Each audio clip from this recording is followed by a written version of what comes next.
भगवत गीता की कहानी। एक बार गांव में एक बूढ़ा अपने पोते के साथ रहता था।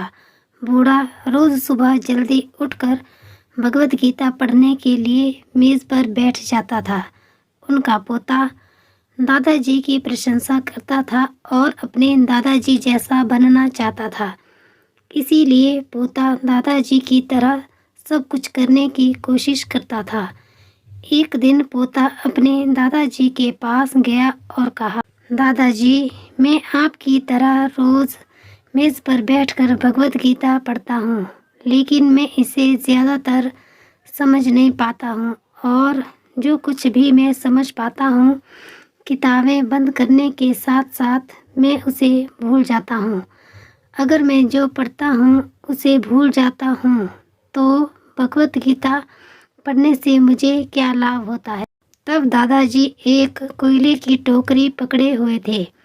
वह पोते की तरफ देखा और उसे कोयले की टोकरी देते हुए कहा, नदी पर जाओ और मेरे लिए एक टोकरी पानी लेकर आओ। दादाजी ने जैसा कहा लड़के ने वैसा ही किया, लेकिन जैसे ही वह घर पहुंचता है, टोकरी का सारा पानी निकल जाता। दादाजी ने मुस्कुराते हुए कहा, वापस पानी लेने के लिए नदी में जाओ और फिर से कोशिश करो, लेकिन इस बार थोड़ा तेज चलने की कोशिश करना। लड़का मान गया और इस बार नदी से पानी लेकर जल्दी घर पहुंचने के लिए तेज भागा। लेकिन इस बार भी घर आने के बाद दादाजी ने देखा तो टोकरी खाली थी। दादाजी ने पोते को फिर से कोशिश करने के लिए कहा, लेकिन हर बार रास्ते में टोकरी से पानी निकल जाता है और टोकरी खाली हो जाती है। लड़का थक गया और अपने दादाजी को कहा, दूर नदी से टोकरी में पानी लाना असंभव है। मैं आपके लिए पानी से भरी बाल्टी ले सकता हूँ। दादाजी ने उत्तर दिया, मुझे पानी की बाल्टी नहीं चाहिए। मैं चाहता हूँ तुम उस कोयले की टोकरी में से ही पानी हमारे लिए नदी से लेकर आओ और कोशिश करो। लड़का जानता था कि ये असंभव है, लेकिन उसने अपने दादाजी की बात मानी और फिर से कोशिश की। इस बार लड़का जितनी जल्दी हो सके दौड़ा, लेकिन फिर से टोकरी खाली थी।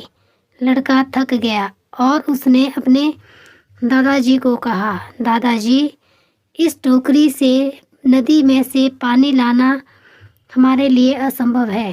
दादाजी ने उत्तर दिया, तुमको लगता है कि ये असंभव है, लेकिन ज़रा टोकरी को देखो। लड़के ने टोकरी की ओर देखा और टोकरी बहुत साफ सुथरी दिख रही थी। उसने देखा टोकरी से कोयले के सारे दाग हट गए हैं।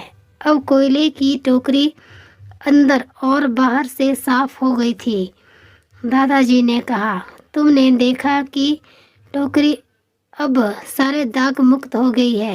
जब आप भगवत गीता पढ़ते हैं तो ऐसा ही होता है। तुम जो पढ़ते हो उसे तुम समझ या याद नहीं रख सकते, लेकिन ये शब्द तुमको अंदर और बाहर से बिल्कुल बदल देगा। कहानी सुनने के लिए धन्यवाद। आशा करती हूँ आपको कहानी अच्छी लगी होगी। चैनल पर नए हैं तो चैनल को लाइक, कमेंट और सब्सक्राइब करें।